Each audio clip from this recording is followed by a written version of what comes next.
사실 한국하고는 옛날에 사드 배치하고 한한령하고 하면서 서로 감정 자체가 서로 되게 안 좋아졌잖아요. 관계 개선을 하기 위해서는 사실 우리가 지금 중국을 규제하고 있는 건 없잖아요. 뜬금없이 비자 면제해줘가지고 막 한국 관광객들 들어오라 막 이런 거 그것도 좋은데 실제로 교류가 본격화되려고 그러면은 한한령을 좀 풀어주는 게 현실적일 가능성이 높다. 그리고 또 한 가지는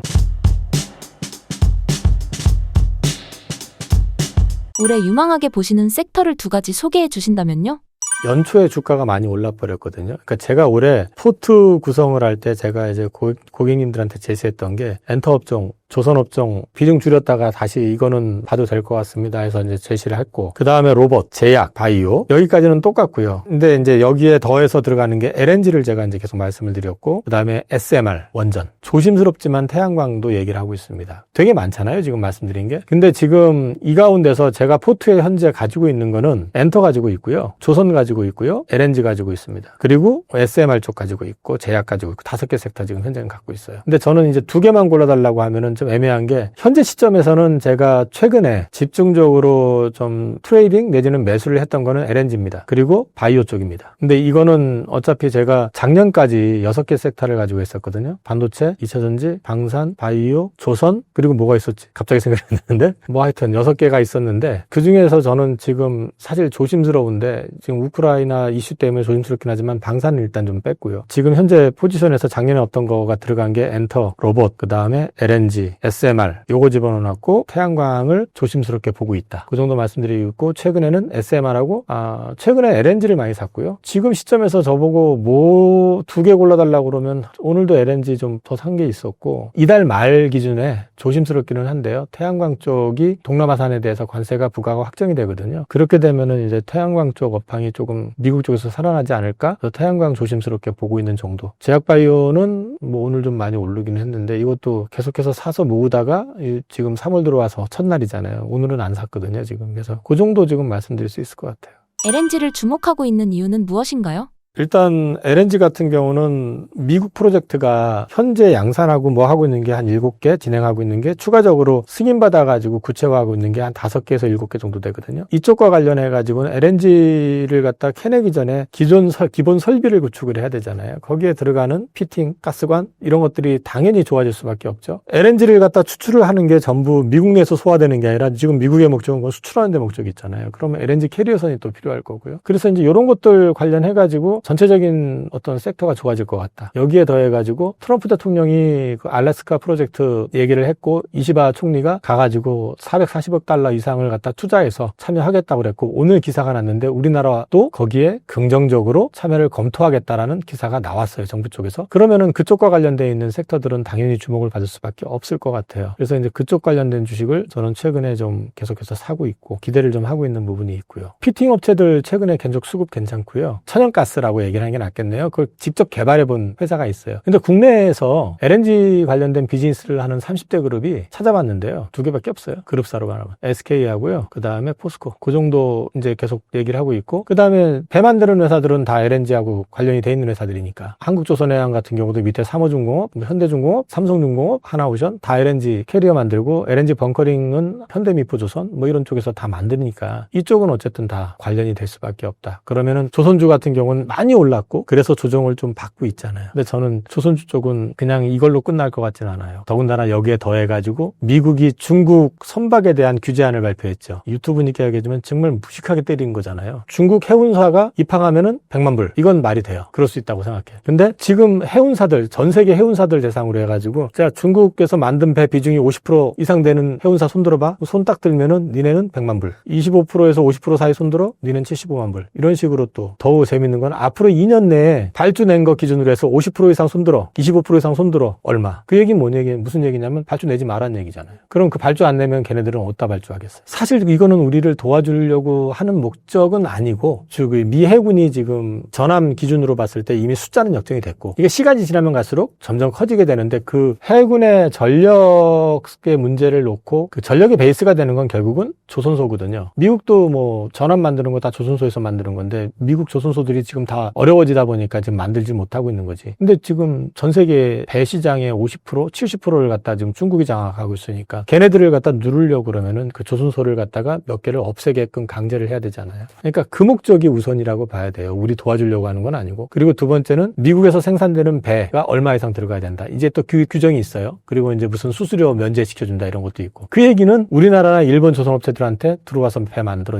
이거거든요. 그러니까 이제 전략적인 측면은 있지만 어쨌든 그 반사 이익은 볼 것 같다. 그래서 이제 그런 것들이 같이 맞물려서 본다 그러면 미국 군함과 관련된 이슈도 멀지 않은 이슈가 될 수 있고 또 우리가 미국을 진출을 했을 때 더 좋은 조건으로 진출할 수 있으면 이사전지는 맨날 보조금 삭감한다 협박하잖아요. 반도체에 대해서도 그렇고. 근데 조선은 지금 미국의 조선소들이 다 지금 자본산식 들어가 있거든요. 보조금 안 주면 저거 이렇게 할 수도 있는 거잖아요. 그러면 거기서는 또 보조금을 받을 수도 있고 유리한 조건 받을 수 있는 거니까. 그러니까 우리나라 조선소들한테는 지금 분위기가 나쁘지 않다. 특히 이제 미국이 자기네들 필요에 의해서지만 어쨌든 좀 서포트해 주는 것도 있고. 그래서 저는 조선주 같은 경우는 그런 맥락에서 봤을 때 조정받고 나면 한 번 더 기회가 있을 것 같다 말씀드리고 있습니다. 태양광을 주목하고 있는 이유는 무엇인가요? 태양광은 실적은 아마 작년 4분기 실적이 바닥인 것 같고요. 그동안에 실적이 어려웠어요. 되게 어려웠던 이유가 뭐냐면은 중국산에 대해서 관세 부과하고 규제를 해버리니까 중국 회사들이 동남아에다가 공장 세워가지고 동남아를 통해가지고 우회 수출을 했었거든요. 근데 작년부터 이제 그 관세 부과한다 하면서 이제 언제까지 수출하는 거에 대해서는 관세를 면제하는데 그 이후에 부과하겠다 하니까 작년에 엄청나게 수입을 했거든요. 그 재고를 가지고 작년에 엄청나게 설치를 했어요. 그러니까 엄청나게 그 짓을 해놓다 보니까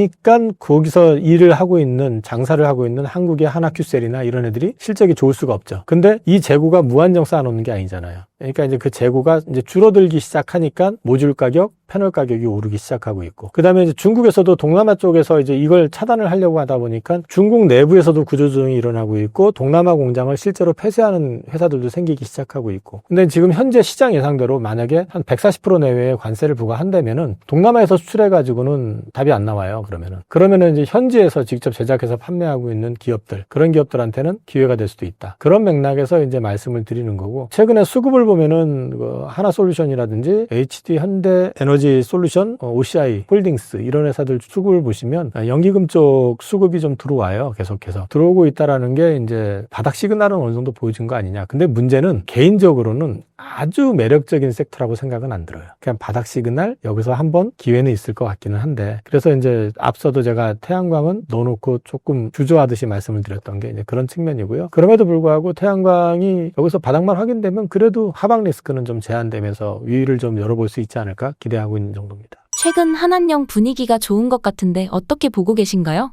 한안령 관련해가지고 중국 입장이 공식적으로는 없다잖아요. 그런 거 없다잖아요. 근데 뒤로 하잖아요. 아마도 이 부분을 저는 풀어줄 가능성이 있다고 여전히 생각을 해요. 왜냐면은 지금 트럼프가 보여주는 모습이 이제 워낙에 강하잖아요. 이게 사실 한국하고는 옛날에 사드 배치하고 한안령하고 하면서 서로 감정 자체가 서로 되게 안 좋아졌잖아요. 근데 이제 관계 개선을 해야 되는데 관계 개선을 하기 위해서는 사실 우리가 지금 중국을 규제하고 있는 건 없잖아요. 갑자기 뜬금없이 비자 면제해줘가지고 뭐 한국 관광객들 들어오라 막 이런 거 그것도 좋은데 실제로 이 서로 간의 어떤 교류가 본격화되려고 그러면은 한안령을 좀 풀어주는 게 현실적일 가능성이 높다. 그리고 또 한 가지는 중국에서 내부적으로 지금 그 경기부양책을 쓰고 있잖아요. 근데 경기부양을 하려면은 이런 공연 문화라든지 이런 것들이 좀 활성화되는 것도 되게 중요하거든요. 역할이 나름대로 있어요. 그래서 공연이 됐든 드라마나 영화가 됐든 이런 쪽에서는 여전히 좀 이전보다는 좀 다른 스탠스를 보여줄 가능성이 높다. 이제 그 가능성을 얘기하는 게 그 블랙핑크의 그 제니 같은 경우도 5년 만인가?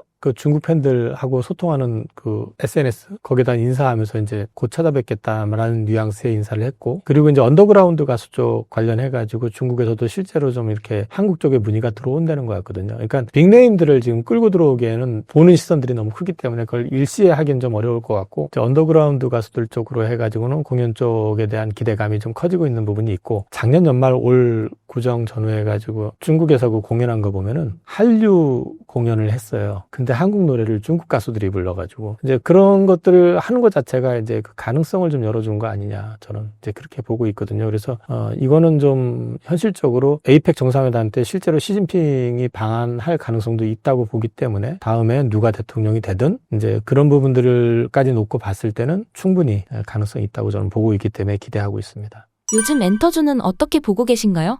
마찬가지예요. 엔터주가 그래서 한한령 해제가 된다고 했을 때는 기획사들 쪽이 좋아질 거고, 하이브 같은 경우도 그렇고, 이번에 이제 BTS 멤버들 전역해가지고 벌써 몇몇은 프랑스 가서 공연하고 뭐 난리 나는 거 유튜브 동영상에 막 뜨고 하잖아요. 완전체가 아마 연말에 결성이 될 거고요. 이제 이런 것들이 다 실적하고 연관이 될 거고, 사실 이제 BTS가 막 뜨다가 이제 말았잖아요. 한한령 뭐 중국 같은 경우는 특히나. 그랬기 때문에 실제로 중국에 만약 간다 그러면 그 파장 효과가 되게 클 수도 있잖아요. 그래서 이런 것들을 기대할 수 있는 부분들이 되게 크다. 그래서 저는 기획사가 과거에 매출에서 20% 정도가 중국이었거든요. 지금은 5%, 6%예요. 그거 이제 소위 말해서 앨범 팔고 굿즈 팔고 하는 그 정도 수준이거든요. 근데 이 가능성에 대해서는 중국 시장이 만약에 예전만큼만 올라와 준다면 매출 굉장히 크게 일어나겠죠. 그런 거 기대할 수 있기 때문에 기대해 보실 만할 것 같아요, 저는요.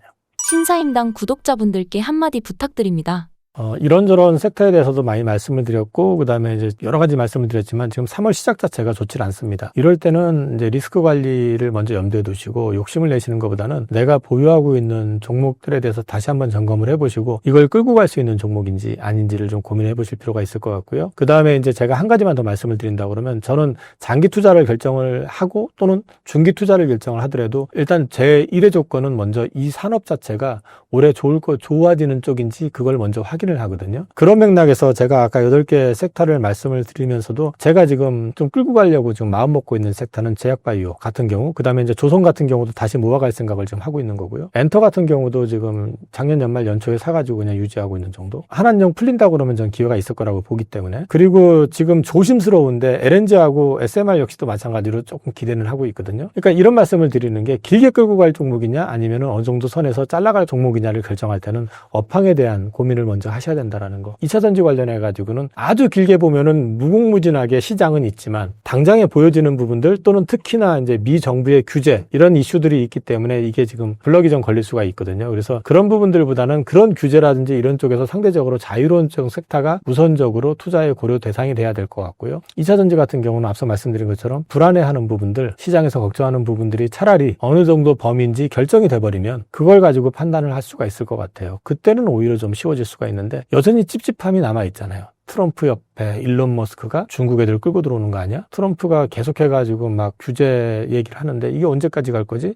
어디까지 할 거지? 모르잖아요, 지금. 그게 사실 더 커 보여요, 저는요. 그래서 이제 그런 부분들이 어느 정도 결정되기 전까지는 비중을 크게 싣기는 조금 부담스럽다. 그래서 그런 걸 감안해서 섹터별로 분산 전략을 좀 하시라. 그리고 올인 전략을 할 때는 장이 아주 다 망가져가지고 다 죽었을 때, 코로나 때처럼. 그럴 때는 회복이 빠른 놈을 사야 되기 때문에 그때는 가능해요. 근데 지금같이 애매하게 빠지고 막 흔들릴 때는 올인했다가 그게 아닐 경우엔 되게 힘들어질 수 있습니다. 그래서 저는 계속해서 포트폴리오 전략을 말씀을 드리고 있습니다.